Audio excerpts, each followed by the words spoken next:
Salut tout le monde, c'est Pavel et le projet Mind Cash et vous êtes sur la chaîne qui est consacrée aux investissements et au trading. Cette vidéo sera consacrée au marché d'actions russe, donc sur l'économie russe. On va parler beaucoup de la Russie parce que vous savez parfaitement que je suis d'origine russe et j'ai décidé de vous faire profiter un petit peu de ma connaissance de ce pays. J'ai vu également que dans la chaîne Telegram, certains sont intéressés d'investir dans certaines actions russes, bon, notamment les actions énergétiques.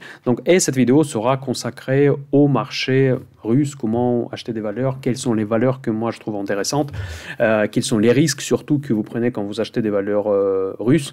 Et donc on va parler de tout ça aujourd'hui, j'espère que ça va être intéressant. Avant de commencer, comme d'habitude, je vous invite à vous inscrire à la chaîne, mettre la petite cloche pour être averti quand je publie de nouvelles vidéos. N'oubliez pas de mettre un like, surtout si cette catégorie vous intéresse, comme ça on pourra, plus je vois des likes en fait, plus je fais des vidéos sur les sujets, parce que pour moi c'est vraiment un indicateur le plus important. Et puis pour ceux qui veulent soutenir la chaîne Mind Cash, vous pouvez faire une petite donation avec le lien qui se trouve à la description à cette vidéo. Donc vous pouvez tout trouver dedans. Et je vous invite également de vous inscrire à la chaîne Telegram qui se développe beaucoup. Il y a beaucoup de discussions intéressantes. Donc, et les liens, comme d'habitude, vous pouvez trouver dans la description. Voilà, bon, ma petite présentation est terminée. Et nous allons parler de marché russe tout de suite.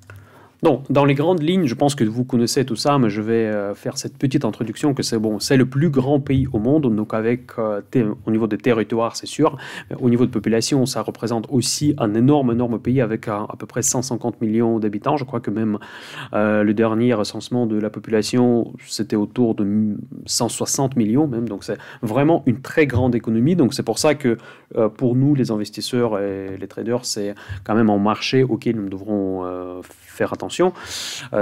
Parce que quand on parle de la population aussi énorme, donc forcément on sous-entend le potentiel de consommation et nous cherchons naturellement des opportunités sur des marchés aussi importants. Donc évidemment la Russie c'est un des plus gros pays des fournisseurs de l'énergie, bon, notamment le pétrole et le gaz. Donc ça c'est vraiment les industries traditionnelles de la Russie qui représentent la plus grosse part de budget national. Donc c'est vraiment le pays qui est très orienté commodities.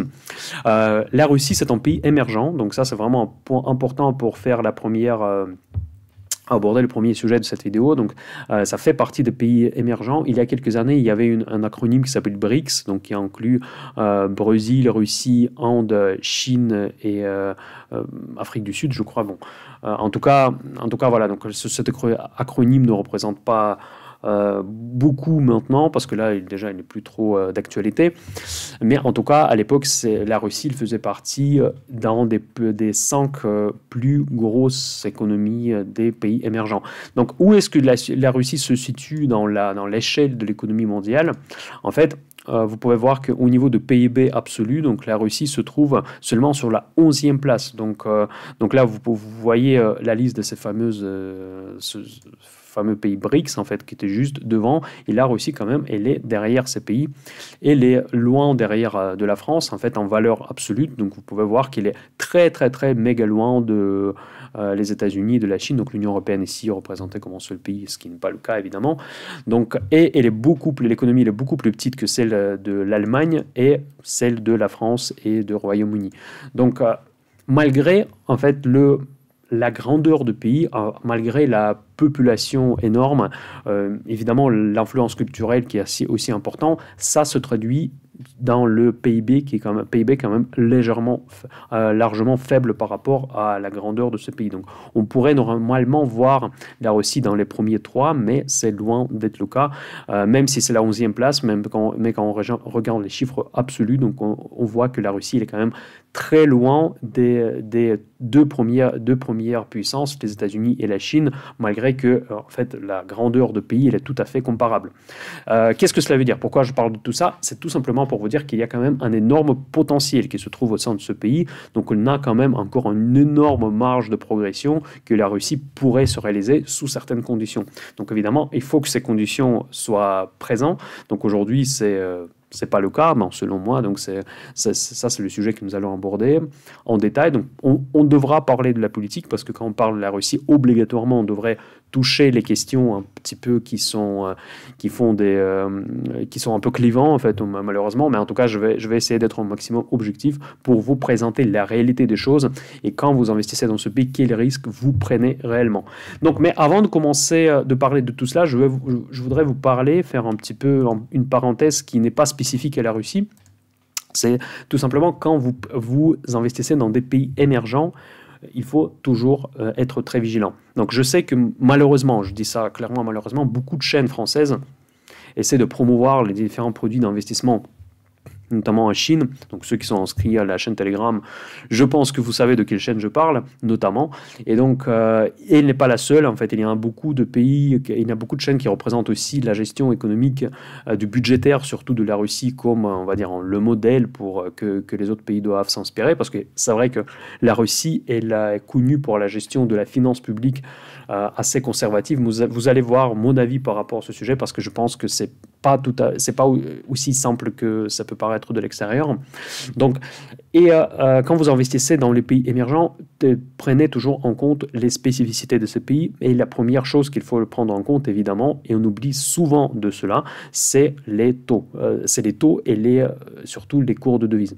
Les cours de change entre votre devise de base, donc pour vous c'est certainement euro ou bien dollar, donc après selon le pays où vous êtes. Donc c'est quand même les devises dans lesquelles vous investissez, quel que soit l'actif que vous investissez à l'étranger, dans les pays émergents, il sera directement ou indirectement indexé sur cette devise de ce pays. Donc il faut toujours garder ça en tête, même si vous achetez une action sur la bourse européenne ou la bourse américaine, vous quand même implicitement le risque de devise, parce que le risque de devise, c'est quelque part le risque de ces pays. Et les devises de pays émergents ont tendance d'être très volatiles. Donc cela veut dire que quand vous investissez dans un actif russe ou chinois, ou je ne sais pas, dans un actif dans l'Afrique du Sud ou en Brésil, vous prenez ce risque par définition. Et ce risque, quelque part, il faut le hedger, il faut le couvrir, soit le laisser ouvert. Mais dans ce cas-là, vous prenez, quand vous investissez dans une action X, qui est par exemple cotée en Brésil ou en Russie, donc forcément, vous avez le risque de cet actif, donc imaginons l'action, et en même temps, vous avez le risque de change. Parce que même si l'action fait 20%, mais en même temps, la devise s'est dévaluée de 50%, vous avez perdu de l'argent parce que pour vous, c'est votre résultat, un euro ou un dollar, qui est important. Et donc, c'est-à-dire que vous devez prendre une décision comme un trader ou un investisseur, si vous hedgez ce risque ou pas. Donc, si vous hedgez ce risque, ça a un coût.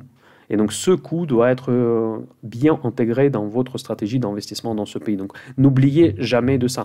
Par exemple, quand vous pensez, vous voyez quelqu'un qui vous propose des produits d'investir, je ne sais pas, en Chine, ou parce qu'il trouve que les taux sont plus importants, donc acheter des obligations, ou d'ailleurs la Russie, parce que les taux russes sont très importants. Donc, là, je vais vous montrer ça tout de suite. Donc voilà, sur mon tableau de bord des taux d'intérêt dans le monde, vous voyez que la Russie, elle propose un taux de 5, plus de 5, presque 5,5% pour un an seulement, et pour 10 ans, ça va jusqu'à 7,3. Vous imaginez, donc ça c'est vraiment incroyable quand on le regarde comme ça, et quelqu'un, genre un conseiller lambda peut vous dire « Ah, investissez en Russie parce que les taux sont plus importants », et le pays ne va pas faire défaut. Bon, pour la Russie, déjà, il a fait défaut il y a à peu près 20 ans, donc c'est pas un peu plus. C'est quand même le risque qui est présent, mais si par exemple on parle de la Chine, effectivement, il y a très peu de chances qu'il fasse défaut. Même si la Russie aussi, vu l'état de la finance publique actuelle, il y a très peu de chances qu'elle fasse défaut. Mais par contre, là où il y a beaucoup de chances que sa devise sera dévaluée. Donc ça, c'est très probable. Et donc du coup, votre rendement de 7,3% va se transformer en une perte en euros.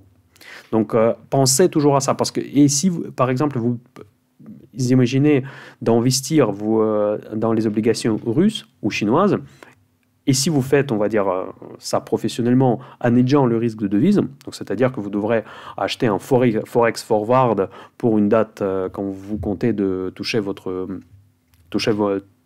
le nominal de votre obligation.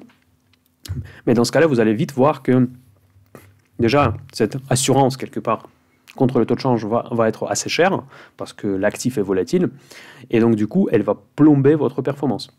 Donc il faut ici vous déduisez le coût de cette protection de votre taux que la Russie vous propose. Dans ce cas-là, vous allez obtenir quelque part le taux en euros. Vous allez voir qu'il va très facilement se rapprocher au taux pratiqué dans les pays européens, un petit peu plus élevé parce qu'effectivement le risque du pays il est quand même plus important que le risque de la France, de l'Allemagne. Voilà, donc c'est juste ça. En fait, c'est juste une petite parenthèse. Quand vous investissez dans ces marchés, faites beaucoup attention à ça. Vous investissez pas en devise, dans votre devise de base. Donc ça, c'est vraiment un point très important. En fait, je dis ça non seulement pour les débutants, parce que même ceux qui sont expérimentés, on en oublie souvent. On nous vend par exemple un ETF, genre qui investit en Russie ou en Chine, et on ne vous précise pas, genre si c'est un ETF avec une protection contre les risques de change ou pas. Et on oublie souvent ça et on pense que voilà, c'est un petit peu un produit magique qui va nous générer tout le temps 8% par an. Mais non, c'est pas aussi simple que ça. Si c'était aussi simple, dans ce cas-là, on serait tous très riches déjà. Deuxième point qui est encore plus important, il est aussi important parce qu'il a le lien direct avec le risque de devise. Donc souvent, quand vous pouvez acheter les actions étrangères en passant par ce qu'on appelle les ADR. Les ADR, c'est quoi? Ça se traduit en American Deposit Receipt. En gros, c'est un montage financier qui, il n'est pas forcément assez complexe, mais je ne vais pas trop rentrer en détail, vous pouvez le trouver facilement sur Internet.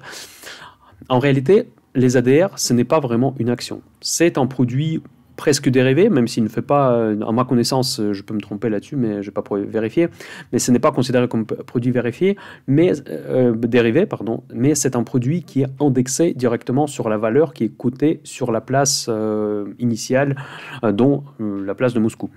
Vous voyez sur votre écran Gazprom Neft, c'est une des plus grosses valeurs russes, c'est une branche de Gazprom qui est consacrée au pétrole, on va dire, et donc là, elle est cotée aux États-Unis sous une forme d'une ADR. Il y en a tout un tas d'autres actions russes qui sont cotées en ADR, les actions chinoises également.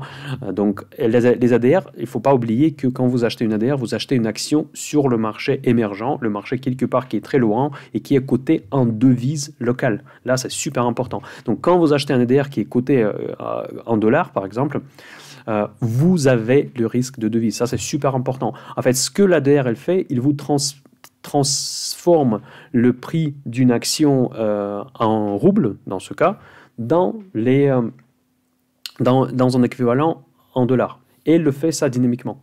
Donc si le rouble chute, forcément votre ADR va chuter, même si le cours initial n'a pas changé. Donc j'ai vu des erreurs même des personnes assez expérimentées qui font qu'on les achète une ADR, elles pensent que ils sont protégés contre le risque de change. Mais non, c'est en fait ce produit, il contient implicitement le risque de change. Et donc si la devise chute, vous allez bel et bien subir les pertes. Donc ça, c'est vraiment, dès le début de cette vidéo, j'aimerais bien vous prévenir de ce risque quand vous achetez un ADR. Une autre chose, ADR peut avoir des frais supplémentaires. Donc, par exemple, là, j'avais une action russe d'ailleurs il y a quelques années. Et j'étais chargé des frais de l'ADR, qui il n'était pas énorme, mais quand même, ça se rajoute aux frais de transaction. Et ces frais sont prélevés tous les ans. Donc, c'est un espèce de frais de garde dans une banque dépositaire qui gère ces ADR pour justement transformer les actions russes dans un cours quelque part dynamique en dollars ou en euros. Voilà, donc faites beaucoup attention quand même les ADR. Il faut bien lire cette fois, donc vraiment, il faut lire les gros documents de la spécification de cet ADR pour comprendre quels risques vous prenez réellement et quels sont les charges et les frais qui vous seront prélevés. Donc ça, c'est quand même aussi un point, je pense, pour ne pas avoir de mauvaises surprises, je vous préviens. Donc avant de commencer de parler de la Russie, je vais vous montrer les données macroéconomiques. Donc là, ça, c'est la croissance de PIB russe. Donc là, je vous ai dit déjà que la Russie, c'est un pays évidemment énergétique. Donc du coup, ils sont très, très dépendants de l'or noir et du prix de gaz. Depuis l'année 2000, vous voyez que le PIB russe, il a quelque part suivi un peu les prix du pétrole. Donc il était très élevé, la croissance de PIB, il était très élevé au début des années 2000. Donc après, il ne faut pas oublier, les années 90, c'était une période vraiment très compliqué en Russie. Et donc, les débuts des années 2000, c'était quelque part de la sortie d'une grosse crise. C'est un peu le même phénomène qu'on va vivre après la sortie de Covid. Donc, ça, effectivement, il y a eu une explosion quelque part de la croissance et en plus qui était accompagnée par les prix de pétrole qui n'arrêtent pas de flamber. Donc, je vous rappelle qu'en 2007-2008, le pic de pétrole, il était à 135 $ le baril. Donc, c'est inimaginable aujourd'hui. Et pendant cette période-là, évidemment, c'était un golden age de la Russie. Et la croissance moyenne de PIB, elle était entre 5 et 8%. Donc ça, c'est un peu comme la Chine à cette époque-là. Ensuite, une fois la crise passée, la crise des subprimes, le pétrole s'est dégringolé. Donc là, il est descendu de 130 jusqu'à de mémoire 30 et 25. C'était vraiment une chute gigantesque. D'ailleurs, pour ceux qui trade le pétrole, faites attention parce que c'est quand même un actif extrêmement volatile. Il peut être extrêmement volatile, il peut vraiment faire des dégâts en fait dans votre portefeuille si vous gérez mal le risque. Et donc là, évidemment, pendant cette chute, et en plus qui était accompagnée de la crise économique mondiale, donc le PIB de la Russie il a chuté également, pour reprendre ensuite, mais déjà évidemment dans la fourchette beaucoup plus basse.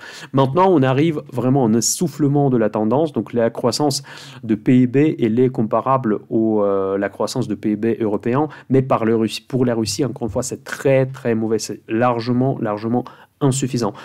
Pour les pays comme la Russie qui sont censés être les pays émergents, la croissance normale devrait être beaucoup plus importante parce que maintenant, le retard de la Russie par rapport aux économies développées, il continue à creuser avec ces niveaux de croissance.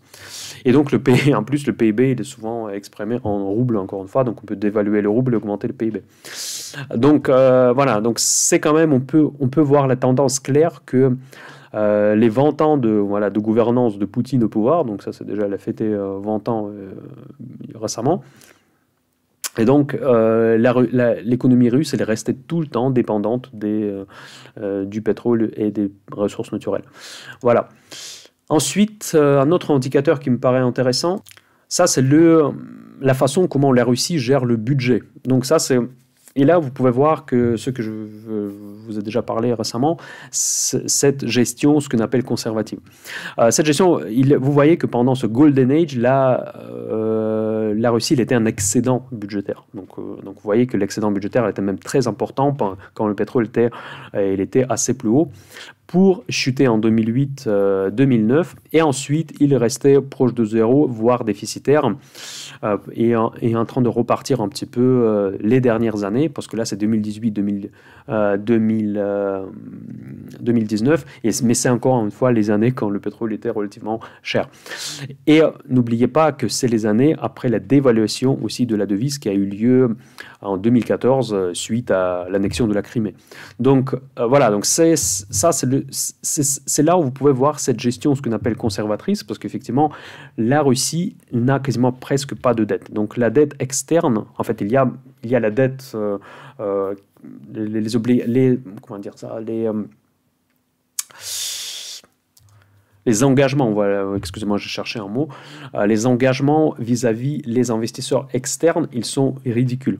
Une chose que Poutine a fait bien au début de sa présidence, c'est qu'il a rendu les dettes soviétiques et la dette de la Russie des années 90 en payant avec le pétrole-dollar, il a réussi de payer cette dette et du coup le pays il a été désendetté, donc du coup il était libre quelque part financièrement, et maintenant ils ont quand même maintenu ce statu quo budgétaire. Ils ont continué leur développement sans accumuler une grosse dette budgétaire. Mais pourquoi ça se passe comme ça? Surtout aujourd'hui, c'est le cas. C'est pas tout à fait parce que le pays il est conservatif et le pays il prône pour la gestion conservative du budget. Pas forcément. La vraie raison, c'est parce que la Russie, elle ne peut pas vraiment s'endetter. Parce que l'endettement vis-à-vis les créanciers étrangers, cela veut dire que les créanciers étrangers puissent quelque part mettre la pression sur certaines décisions politiques. Et maintenant, avec les sanctions suite, encore une fois, de l'annexion de la Crimée et tout un tas d'autres événements qui ont suivi cette page d'histoire qui est quand même assez noire, on va dire, parce que de point de vue économique, c'est sûr, la Russie, il est très limité en termes de ses capacités de s'endetter sur les marchés internationaux. Donc, Déjà, les majeures entreprises que nous allons regarder aujourd'hui se trouvent sous les sanctions internationales et ils ne peuvent pas aller facilement sur le marché de dette. Donc, je vous présente notamment dans les vidéos de café du dimanche pour, par exemple, mettre les obligations, proposer d'y investir, par exemple, à vous, à moi ou à d'autres résidents fiscaux étrangers. Donc là, c'est très difficile ou voire pas possible pour des raisons des sanctions. Seule entité, on va dire, qui peut emprunter relativement facilement de l'argent sur les marchés internationaux, c'est la Banque centrale russe. Bon, évidemment, ils ont vite compris le truc. Ils ont monté un système où la Banque centrale russe emprunte et après, ensuite, elle distribue, parce qu'elle distribue les prêts à l'intérieur du pays à des entreprises qui sont sous sanctions. Donc, en fait, c'est une solution de contournement. Et finalement, ça crée effectivement cette semblable en fait de la rigueur budgétaire. Parce qu'en fait, quelque part, la Russie, elle voudrait bien emprunter. Elle voudrait bien emprunter, peut-être pas comme les États-Unis, parce que bon, personne ne peut se permettre d'emprunter comme les États-Unis parce qu'ils n'ont pas le dollar, mais en tout cas, emprunter au moins comme des pays qui sont relativement conservativement gérés. Donc, c'est par exemple les pays, bon, en Europe, montant tout le monde est endetté, donc c'est un peu difficile à trouver des exemples, mais par exemple les pays du Nord, ou par exemple la Finlande, Autriche, par exemple les pays qui sont pas beaucoup endettés, mais en tout cas, ils sont beaucoup plus endettés que la Russie. Donc, la Russie, elle aimerait bien endetter à bonnes conditions pour éventuellement investir dans d'autres projets, mais là, ils ne peuvent pas le faire à cause des sanctions. Et donc, c'est quand même un point quand même super important à comprendre. Mais la Russie, elle a besoin des dollars. En fait, leurs économies, elles exportent que les hydrocarbures, en fait, et les exportent le pétrole, le gaz, tout un tas des produits naturels. Il reçoit de l'argent comme ça, des dollars comme ça, mais aussi ils ont vraiment besoin pour l'importation, parce que ils importent beaucoup de produits. Toute l'économie elle tourne sur l'importation. Parce que là, vous pouvez me croire sur parole, parce que moi je vais souvent en Russie, et quand vous allez dans les magasins, or certains produits, avant les sanctions, vous n'allez pas me croire, même les produits alimentaires, ils venaient de l'étranger. Donc quasiment vous venez dans le supermarché, quasiment tous les produits sont étrangers. Ça peut pas forcément l'Europe de l'Ouest, mais ça peut sembler rigolo, mais même de l'Union européenne, il y a beaucoup de viande, des produits alimentaires de base qui sont en provenance même des pays comme l'Union européenne, qui sont déjà plus riches que la Russie. Et donc, ce modèle basé sur l'import, c'est quand même quelque part une maladie de beaucoup de pays qui ont beaucoup de ressources naturelles. Parce que, en fait, quelque part, ce phénomène d'être riche naturellement, ça c'est vraiment le mot, ça n'incite pas à développer sa propre industrie à l'intérieur du pays. Et quelque part, les sanctions qui ont été imposées à la Russie suite aux événements ukrainiens, et pas que, hein, il y a eu d'autres sanctions par la suite, en fait, ils ont quelque part donné un petit peu de l'air pour l'économie locale qui a essayé on va dire, de combler le gap parce qu'il y a beaucoup de produits qui ne pouvaient plus être importés à partir de pays où il était importé pendant des années et des années. Donc, quelque part, ça a augmenté, hein, ça a amélioré la productivité, l'économie locale. Ça l'a rendue surtout compétitive, parce que bon, il n'y avait pas de concurrence par rapport aux produits de meilleure qualité, évidemment. Et donc ça effectivement, ça a permis de faire revivre un petit peu cette économie. Mais par contre,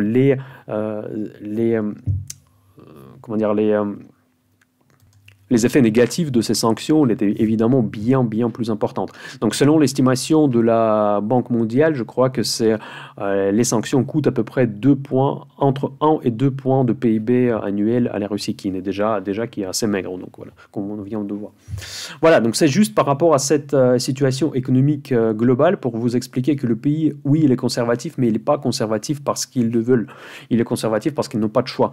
Donc, ils sont obligés de garder des grosses réserves, notamment dans l'or, hein, par exemple. Vous voyez, parce que beaucoup me disent que vous voyez, la Russie achète de l'or. Mais la Russie peut placer son argent soit dans les obligations américaines avec lesquelles les États-Unis sont presque en guerre froide, soit dans l'or, soit dans quoi il les place. Parce qu'il n'y a pas, évidemment, de marché, il n'y a pas beaucoup de marché avec une profondeur suffisante pour placer les réserves nationales et qui ne sont pas suffisamment volatiles. Il ne peut pas les mettre dans le Bitcoin, évidemment, parce qu'il n'y a pas de profondeur de marché. Donc les marchés qui peuvent accueillir des tels capitaux que la Russie reçoit suite à la vente du pétrole et du gaz, c'est que le marché de dette américaine, encore une fois, bon, mais ça c'est politiquement compliqué, donc ça peut être une dette européenne en partie, mais c'est un peu pareil comme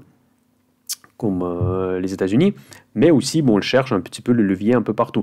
Donc, et les réserves nationales s'élèvent à peu près à 150 milliards de dollars à peu près. Donc, c'est pas énorme pour un pays comme ça, c'est beaucoup moins que la Chine, évidemment, mais en tout cas, c'est que ça représente quand même une certaine somme, et ils sont souvent obligés de mettre ça dans l'or, parce que l'or, c'est un grand marché quand même, et c'est un actif qui est relativement peu volatile. J'ai simplement entendu parler que récemment, il y a eu un nouveau clash entre les États-Unis et la Russie, où les Biden il accusait Poutine d'être un assassin, donc voilà.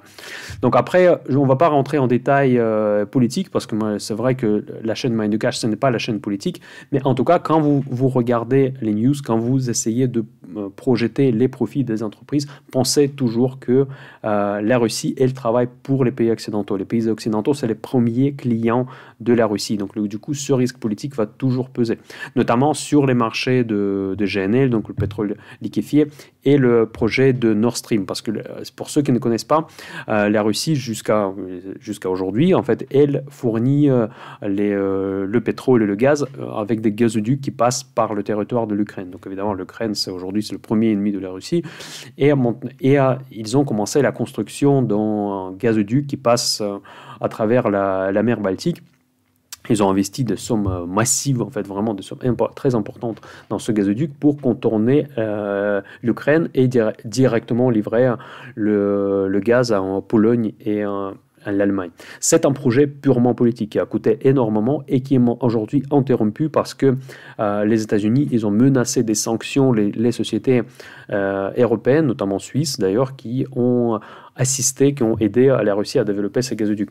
Donc ça rentre dans le cadre des sanctions. Après, on ne va pas rentrer dans le débat à quel point ces sanctions sont justifiées, mais en tout cas, le futur de ce projet, qui était le projet phare de Gazprom, ne sont pas assurés. La Russie a choisi la direction, on va dire, pro-chinoise, et donc maintenant, ils essayent de faire son premier ami, c'est la Chine. Mais en tout cas, c'est une amitié un petit peu qui coûte cher aussi à la Russie parce que, évidemment, on va dire, la taille de l'économie, les puissances ne sont pas comparables, comme on a vu tout à l'heure. Et en tout cas, la Russie s'est engagée à livrer vraiment presque à perte les produits énergétiques à la Chine. Et finalement, la Chine, au retour, elle ne donne pas vraiment le soutien de la Russie, mais en tout cas, elle offre au moins sa position neutre dans les aspects géopolitiques. Donc en gros, la Russie maintenant, elle est un peu perdue parce que vraiment les alliés de la Russie, c'est quoi? C'est la Biélorussie, la Syrie de Bachar Assad, l'Iran, mais ça, l'Iran, c'est un allié un peu aussi de situation, en quelque sorte. Et donc là, vraiment, il n'a aujourd'hui aucun allié dans le monde développé. Donc il n'y a aucun pays qu'on peut vraiment facilement appeler allié de la Russie. Voilà, donc ça, c'est quand même un point très important que la Russie, aujourd'hui, politiquement, de point de vue de la politique externe, elle se trouve depuis un moment dans la situation difficile, et aujourd'hui, elle se trouve aussi dans la situation très compliquée d'un point de vue interne. Parce que n'oubliez pas, je vous ai dit 150 millions d'habitants, il y a 20 millions d'habitants qui sont dans l'état de pauvreté totale. Donc la pauvreté, selon les normes russes, parce que c'est le ministère de l'économie ou de développement économique russe qui détermine qu'est-ce qu'on appelle pauvre en Russie. Donc là, je vous dis que ce qu'on appelle pauvre, c'est de l'ordre d'une personne qui gagne genre du style, bon, j'ai pas un chiffre en tête exact, mais c'est de l'ordre de 200-300 dollars par mois. Et les prix, en fait, vous pouvez vous dire, hein, peut-être les prix sont beaucoup moins élevés, mais non, ça c'est vraiment les prix qui sont très comparables par rapport aux prix qui sont pratiqués en France ou dans les pays occidentaux. Donc il y a un certain produit qui sont moins chers, mais en tout cas, le niveau de vie, surtout en dehors des plus grandes villes, des villes comme Moscou ou Saint-Pétersbourg, vraiment le niveau de vie laisse beaucoup à désirer. Donc faites quand même beaucoup attention que les tensions sociales internes sont quand même très vives et qui menacent systématiquement le pouvoir. Et donc Et notre risque quand vous investissez dans ce pays, c'est que Poutine, vu qu'il veut évidemment préserver son pouvoir, parce qu'il a changé la constitution pour se permettre encore de se faire réélire en 2024, donc vous pouvez aussi comprendre que lui, c'est ce qu'il veut faire, et pour rester au pouvoir, il a deux solutions. Soit il devra faire quelque part les assouplissements de la situation, on peut s'ouvrir à l'Occident, on peut libéraliser un petit peu son économie, soit il peut se refermer un petit peu à la Corée du Nord. Et malheureusement, tout ce qui se passe aujourd'hui, les dernières nouvelles de cette année notamment, ça va dans le mauvais sens. Donc c'est plutôt se refermer comme la Corée du Nord que aller de se rouvrir et essayer de trouver des compromis avec ses partenaires, on va dire, comme Poutine dit, ses partenaires occidentaux. Et pour nous, les investisseurs, c'est quand même super important, parce que si vous avez des actions russes dans le portefeuille, et un jour, à cause d'un nouveau conflit entre Poutine et Biden, qui va certainement s'émerger d'ici peu, en fait, la Russie peut menacer les investisseurs étrangers qui détiennent les actions.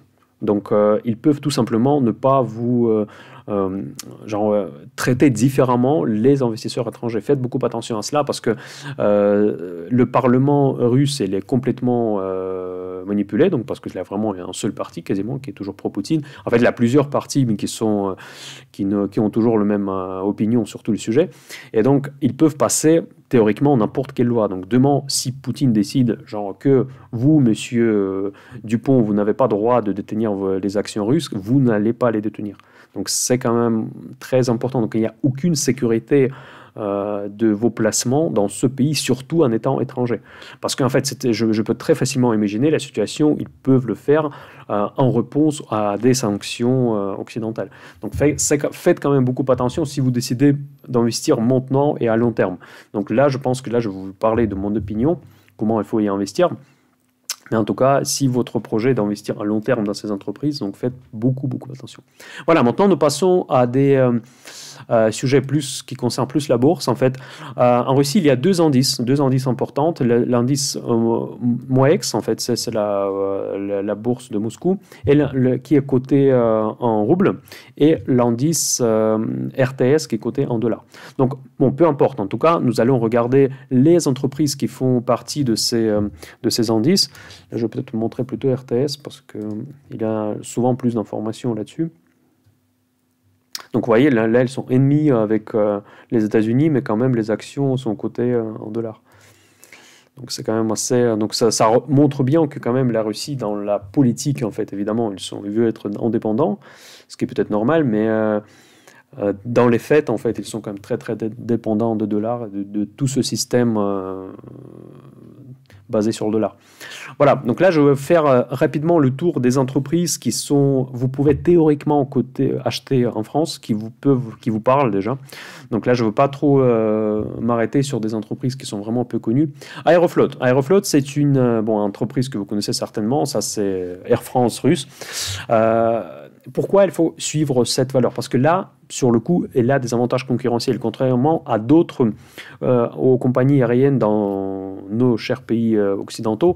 Il y a la faiblesse de ces compagnies, qu'il y a une concurrence juste gigantesque entre les compagnies aériennes des différents pays. Donc c'est très difficile de se trouver une place dans cet environnement ultra concurrentiel. Et en plus, quand vous faites la concurrence indirectement avec des compagnies des pays du Golfe, notamment de Dubaï et compagnie, donc du coup les sociétés aériennes comme Air France, comme Lufthansa et British Airways sont connues d'être très peu rentables. Pour Aeroflot, ils ont une monopole parce que c'est un pays, c'est une entreprise qui est proche au pouvoir, et donc du coup ils ont énormément d'avantages concurrentiels, et elle est vraiment impactée par la crise du Covid. Donc là vous pouvez regarder. Là vous allez voir les valorisations des actions russes, elles sont quand même impressionnantes en fait, mais attention, je veux toujours vous donner le commentaire que voilà, donc ça c'est on va voir le graphique. Donc ça, si je prends sur 5 ans, vous voyez que l'action d'Aeroflot russe, ça c'est vraiment la compagnie principale qui ne fera jamais faillite, vraiment hors de question. Elle est vraiment quasiment au plus bas historique. Donc c'est vraiment, parce que là il n'y a pas de vol évidemment, mais en tout cas une fois que l'économie reparte, cette valeur elle peut faire des X dans votre portefeuille très facilement. Donc pensez quand même à cette entreprise, c'est une des presque bonnes idées d'investir si vous décidez, bon parce que moi je ne suis pas très chaud d'investir en bourse, surtout en ce moment, mais en tout cas si vous envisagez quand même, malgré ce que vous n'êtes pas obligé d'avoir le même avis que moi, même si je suis d'origine de ce pays, c'est quand même, regardez quand même Aeroflot si vous voulez viser vraiment la réouverture. Ensuite, je vais commencer tout de suite par des sociétés qui sont les plus connues, donc la Gazprom, voilà. Gazprom, je pense que c'est celle qui est le plus connue. Donc, encore une fois, ça, c'est la plus grosse capitalisation russe. Donc, ça c'est normal. Donc, vous voyez que les dividendes de presque 7%, mais encore une fois, vous achetez ça, c'est en roubles. Donc, 7%, c'est très proche au taux des obligations russes. Donc, moi, je pense que c'est peut-être mieux d'acheter les obligations russes que d'acheter Gazprom. Donc, parce que le rendement, il est quand même très, très proche. Vous voyez que les ratios de valorisation pris par rapport au tangible book, c'est la valeur comptable de l'entreprise, la valeur comptable elle est X fois plus importante que le prix du marché. Donc ça, c'est vraiment quelque chose de très particulier pour la Russie. Car toutes les actions que vous voyez sur votre écran, et vous allez voir beaucoup, sauf quelques-unes, elles sont très sous-valorisées selon leur bilan. Mais elles sont sous-valorisées par quoi? Parce qu'il y a des énormes méga risques politiques. Donc ne croyez pas que quand vous achetez ça, vous faites nécessairement une très bonne affaire. Cette sous-valorisation, tout simplement, elle est liée au fait que ce sont notamment en Gazprom, c'est un pays, c'est une entreprise qui est très proche au pouvoir et c'est une des premières cibles pour les sanctions, pour les nouvelles sanctions. Il n'y a aucune visibilité sur le futur de Nord Stream 2 et donc toutes ces nouvelles géopolitiques affectent ces valeurs énergétiques russes. Donc, ensuite, je vais continuer sur des valeurs énergétiques. Et plus, au fur et à mesure que j'avance dans la liste des valeurs, plus je vais m'éloigner du Kremlin, en fait. Donc là, le pays, en fait, la société qui est la plus proche, vraiment, ça, c'est une monopole russe et Gazprom, évidemment, c'est celle qui est la plus proche au Kremlin. Ensuite, vous pouvez voir une société Surgut Neft et Gaz. Donc ça, c'est le Surgut. Il y a un Surgut et Surgut Pref. Donc ça, c'est les actions préférentielles. C'est une entreprise très mystérieuse. Donc là, je vous dis ça très franchement.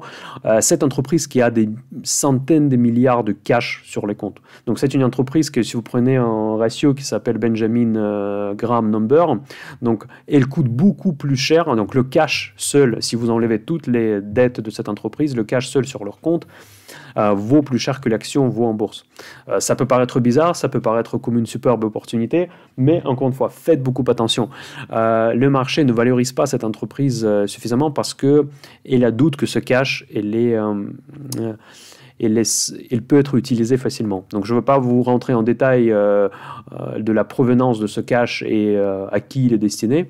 Donc, mais dans tous les cas, les marchés doutent énormément que le cash qui est placé sur les comptes de Surgut Neft et Gaz, c'est le cash qui peut réellement aller dans le développement de cette entreprise. Donc en fait, c'est une grosse montagne prise. Pourquoi elle en a besoin autant? Pourquoi elle n'investit pas? Pourquoi elle ne fait pas autre chose? C'est le mystère. Après, je vous laisse deviner où cet argent peut aller.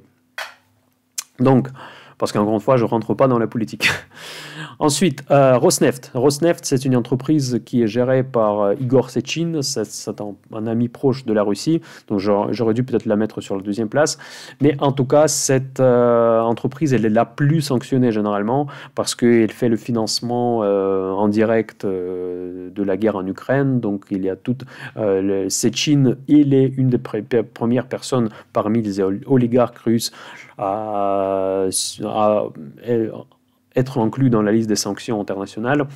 Donc c'est quand même je pense personnellement, déjà, il y a presque un côté éthique d'investir dans cette entreprise, mais si on le met de côté, c'est quand même une entreprise, une des plus risquées, parce que s'il y a des sanctions, Rosneft va les subir en pleine. Donc faites quand même attention. Par rapport à cette entreprise, je suis très très réservé personnellement.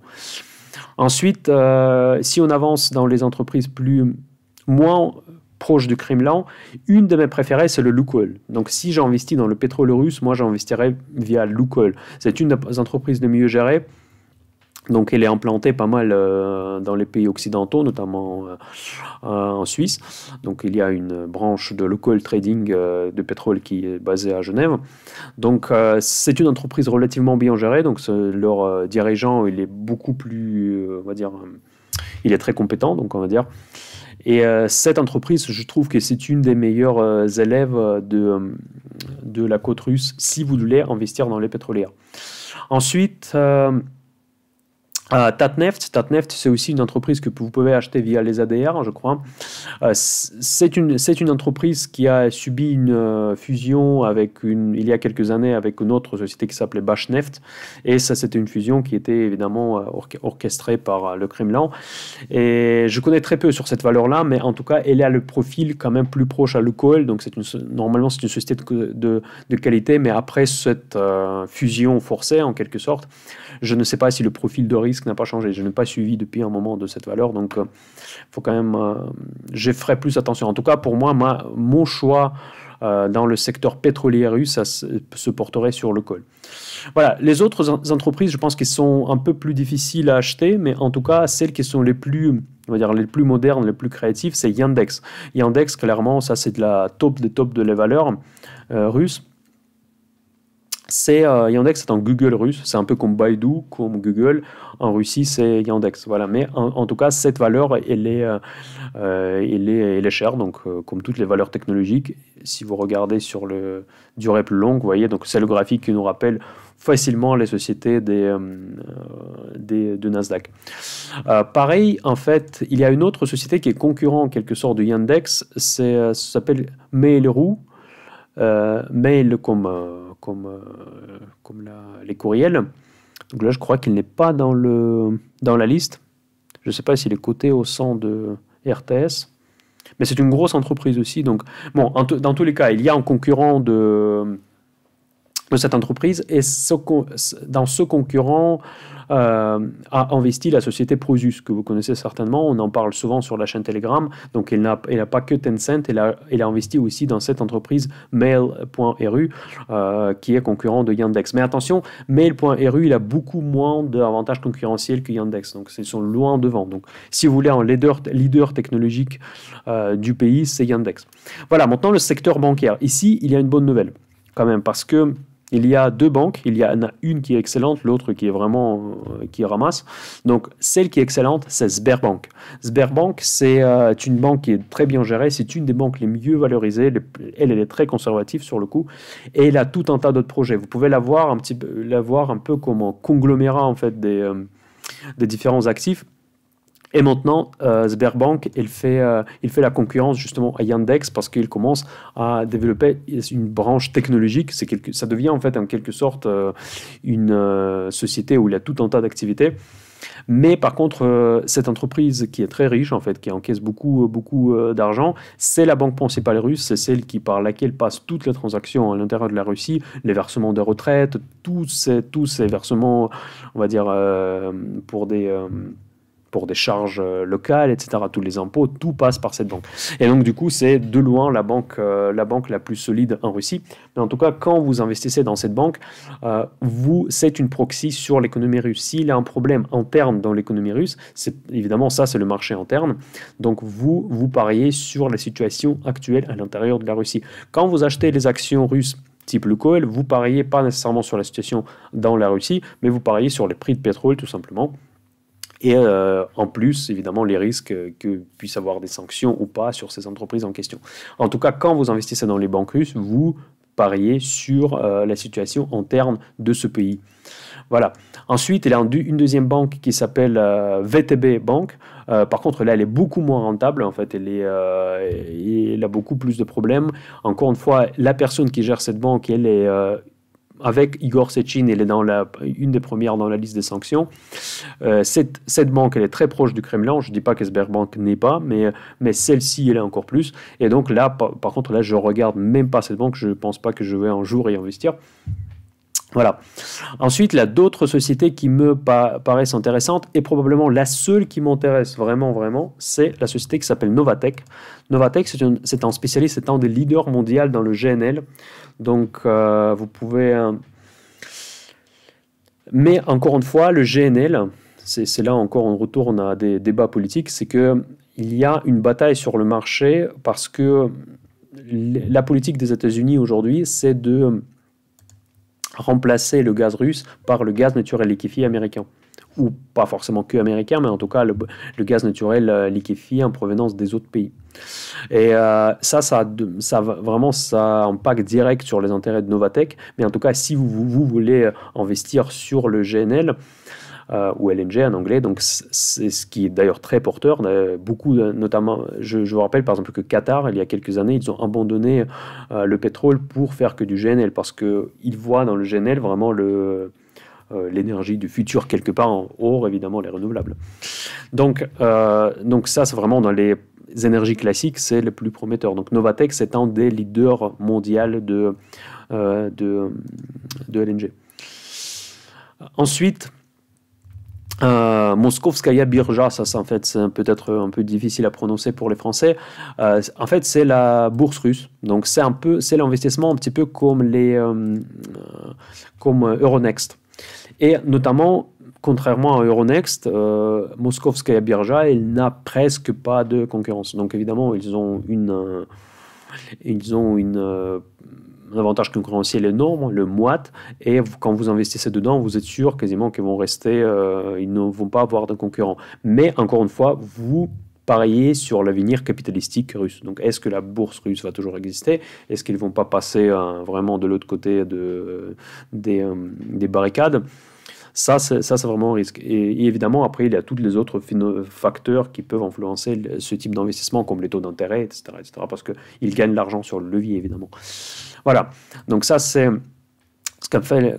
En fait, je ne vais pas vous faire le tour des sociétés qui sont fortement liées. Si je veux mentionner quelques-unes, par exemple Magnit, je crois que cette société, vous pouvez acheter assez facilement avec des ADR.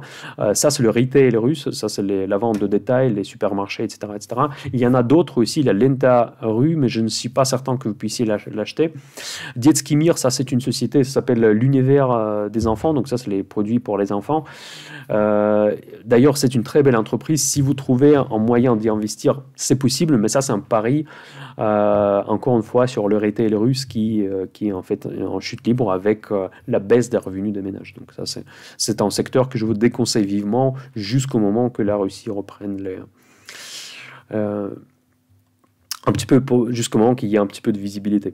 Rostelecom, en fait, ça c'est une société qui est intéressante à envisager éventuellement. C'est le marché interne russe, mais c'est le marché interne téléphonique. Et c'est pas comme chez nous ici avec Free, avec Orange, avec SFR et Bouygues. Là-bas, il y a beaucoup moins de concurrence. Évidemment, les marges pour ces entreprises sont bien plus importantes. Ça ressemble un petit peu à la Suisse ou la Swisscom qui tient quand même un peu le marché, mais encore plus que Swisscom en fait. Ensuite, moi, je parle de la Suisse. Voilà, donc voilà, X5 Retail Group, c'est pareil, donc ça c'est aussi les supermarchés, ça c'est un concurrent de Magnit. Donc si vous trouvez ces entreprises, si vous voulez investir dans le secteur de retail russe, que moi je trouve une mauvaise idée dans la situation actuelle, c'est possible à travers ces sociétés. Une des meilleures sociétés d'ailleurs qui travaille pour l'export, c'est Fossagro. Donc Fossagro, c'est un spécialiste des produits agriculture, donc c'est ce que la Russie exporte massivement, et ça c'est quasiment une seule entreprise qui le fait, je veux dire en Russie. Donc ça c'est une entreprise très bien gérée, et d'ailleurs je crois qu'il y a l'investisseur, attendez comment il s'appelle, Jimmy Rogers, voilà, j'ai mis en pause parce que j'ai oublié son nom, je pense qu'il fait partie du board de cette entreprise parce qu'il a investi beaucoup, il aime beaucoup investir en Russie, c'est celui qui annonce souvent les fonds du monde tous les ans. Donc voilà, Fossagro, ça c'est un spécialiste des produits agriculture. Et une autre société qui largement mérite de votre attention, c'est probablement avec Novatek, c'est une que je pourrais presque recommander. Bon, après, encore une fois, avec beaucoup de réserves. C'est Norilsk et Nickel. Ça, c'est le numéro 1 de nickel, en fait, des exportations de nickel. Et là, ils ont des avantages concurrentiels sur le coup.